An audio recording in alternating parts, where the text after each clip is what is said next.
referensi dari kelompok 1 akan menjawab pertanyaan dari kelompok 2, yaitu terkait dengan fungsi harta pada poin ke-2 dan 6. Nah, pada poin tersebut di situ mengatakan bahwa memelihara dan meningkatkan keimanan serta untuk menumbuhkan silaturahmi. Nah, lantas mengapa manusia masih saja arogan dengan sifat kekayaannya? Bukannya salah satu fungsinya yaitu menumbuhkan silaturahmi, tapi mengapa masih banyak orang yang mempersalahgunakan harta kekayaan tersebut? Misalnya, mereka merendahkan saudara muslimnya hanya dikarenakan harta. Nah, karena menyangkut juga dengan salah satu meningkatnya dan memelihara keimanan, tapi mengapa manusia masih saja melupakan Allah ketika mereka telah memiliki kekayaan yang berlimpah? Jawabannya yaitu di mana manusia seringkali merasa kurang dengan harta ataupun yang telah dimiliki, inginnya memiliki lebih dari yang sudah ada. Punya satu ingin punya dua ingin punya tiga, begitupun seterusnya. Saking ambisiusnya mendapatkan lebih dari yang telah ada, sampai lupa diri dan lupa daratan, bahkan lupa Allah Subhanahu wa Ta'ala.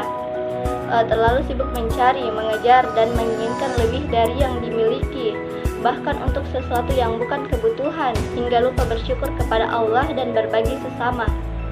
Orang yang merasa kurang sehingga terus berambisi menumpuk kekayaan kerap melupakan syukur ketika telah mendapatkan yang diinginkan. Karena sibuk mencari tambahan lebih baik lagi, dan ketika ia berhasil mendapatkannya, ia akan kecewa berlebihan hingga mengalami tekanan jiwa, depresi, dan stres. Orang seperti ini baik mendapatkan apa yang diinginkan maupun tidak, tetap melupakan Allah Subhanahu wa Ta'ala dan sesama di sekitarnya, terutama yang membutuhkan.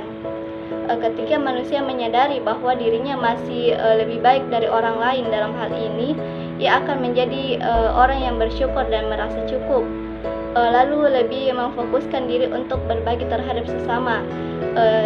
Syukur seperti inilah faktor utama Allah Subhanahu wa Ta'ala menambahkan rezekinya serta memberkahinya. Allah berfirman dalam Quran surah Ibrahim ayat ke-7.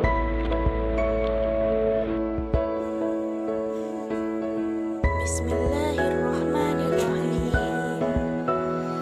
Wa ista'azna rabbukum la in syakartum la azidannakum wa la in kafartum inna azabi lasyadid. Yang artinya, dan ingatlah ketika Tuhanmu memaklumkan, sesungguhnya jika kamu bersyukur, niscaya aku akan menambah nikmat kepada kamu. Tetapi jika kamu mengingkari nikmatku, maka pasti azab sangat berat.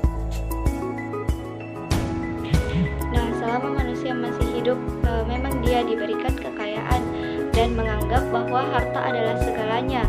Mereka tidak menyadari bahwa harta adalah titipan. Tetapi bagi orang yang betul-betul keimanannya tinggi, menyadari bahwa harta bukanlah sesuatu yang dapat disombongkan, melainkan harus digunakan sebaiknya di jalan Allah demi kemaslahatan umat.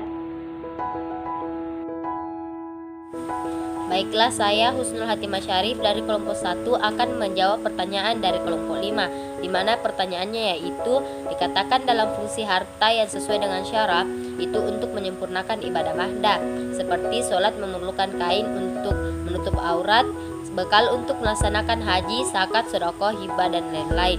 Nah, bagaimana kalau jika ada orang yang memiliki harta yang berlimpah tetapi dia tidak menggunakan harta itu dengan fungsi syara, seperti tidak beribadah haji, tidak berzakat, tidak bersedekah, dan bahkan tidak menutup auratnya, malah membuka-buka auratnya dengan alasan belum ada niat, padahal kan itu fungsi harta.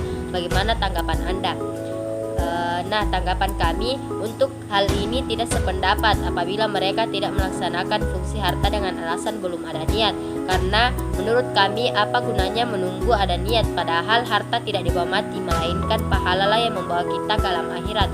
Jadi tanggapan kami, apabila ada orang yang sudah berkecukupan harta tetapi tidak menggunakan hartanya di jalan Allah, seperti tidak berhaji, tidak berzakat, tidak bersedekah, dan bahkan tidak menutup aurat dengan alasan belum ada niat untuk melaksanakan, sedangkan sudah jelas dalam Islam menyatakan bahwa sebagai seorang muslim kita diwajibkan untuk menutup aurat.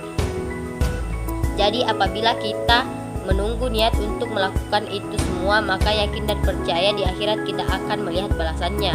Seperti di dalam Al-Quran, Allah Subhanahu wa Ta'ala berfirman mengenai harta yang dimiliki manusia pada Quran Surah Al-Hadid ayat 7. Bismillahirrahmanirrahim.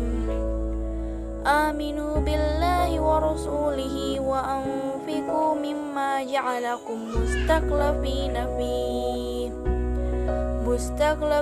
fihi wallazina amanu minkum wa anfaqu lahum ajrun kabir. Yang artinya, berimanlah kamu kepada Allah dan Rasul-Nya dan infakkanlah di jalan Allah sebagian dari harta yang Dia telah menjadikan kamu sebagai penguasanya amanah. Maka orang-orang yang beriman di antara kamu dan menginfakkan hartanya di jalan Allah memperoleh pahala yang besar. Di mana Allah Subhanahu wa Ta'ala adalah pemilik segala sesuatu yang ada di bumi dan di langit, termasuk harta yang diperoleh manusia. Dalam Islam, kepemilikan manusia atas harta benda tersebut adalah hanya sebatas menjalankan amanah dari Allah Subhanahu wa Ta'ala dengan cara mengelola juga memanfaatkan harta duniawi tersebut di jalan yang diridhoi oleh Allah Subhanahu wa Ta'ala. Saya Awal Nur, saya akan menjawab pertanyaan dari kelompok 14, di mana pertanyaannya yaitu harta merupakan sesuatu yang amat dicintai manusia dan dapat digunakan pada saat dibutuhkan. Pertanyaan saya, apakah kecintaannya itu berpengaruh terhadap akidahnya dan bagaimana Anda menyikapi harta itu, khususnya dalam bermuamalah? Nah, di sini untuk jawabannya yaitu sesungguhnya kecintaan seseorang terhadap sesuatu tidak berpengaruh terhadap akidahnya, juga tidak berpengaruh terhadap agamanya, selama kecintaan itu tidak menyebabkan dia lalai dari kewajiban atau hal-hal yang disunatkan. Jika kecintaannya terhadap harta menyibukkannya dia dan menyebabkan melalaikan sesuatu yang wajib atasnya, maka kesibukannya terhadap harta kala itu menjadi haram. Mengapa demikian? Karena kesibukan terhadap harta yang menyibukkannya dari sesuatu yang bersifat mustahab atau sunnah, maka hendaklah kita menyadarkan bahwa menyibukkan diri dengan sesuatu yang mustahab lebih utama daripada menyibukkan diri terhadap harta. Dan harus diingat pula bahwa pengelolaan seseorang terhadap harta yang dia miliki harus sesuatu dengan syariat Islam. Dia tidak boleh melakukan muamalah atau transaksi apapun juga yang mengandung unsur kesaliman, riba atau penipuan. Karena dia tidak boleh mengaku sesuatu yang bukan haknya dan juga tidak boleh mengingkari apa yang telah menjadi kewajibannya. Allah Subhanahu wa Ta'ala berfirman dalam Quran Surah Al-Idiyat ayat 1-8 yang berbunyi, Bismillahirrahmanirrahim. Wal 'adiyati dabha wal muriyati qadha wal mughirati subha wa sarna bihi naqwa wa satna bihi jam'a innal insana li rabbih laqanud wa innahu 'ala dzalika lasyahid wa innahu lihubbil khairi lasyadid. Artinya, demi kuda perang yang berlari kencang dengan terengah-engah dan kuda yang mencetuskan api dengan pukulan kuku kakinya dan kuda yang menyerang dengan tiba-tiba di waktu pagi, maka ia menerbangkan debu dan menyerbu di tengah-tengah kumpulan musuh. Sesungguhnya manusia itu sangat ingkar, tidak berterima kasih kepada Rabb-Nya, dan sesungguhnya manusia itu menyaksikan sendiri keingkarannya, dan sesungguhnya dia sangat bakil karena cintanya kepada harta.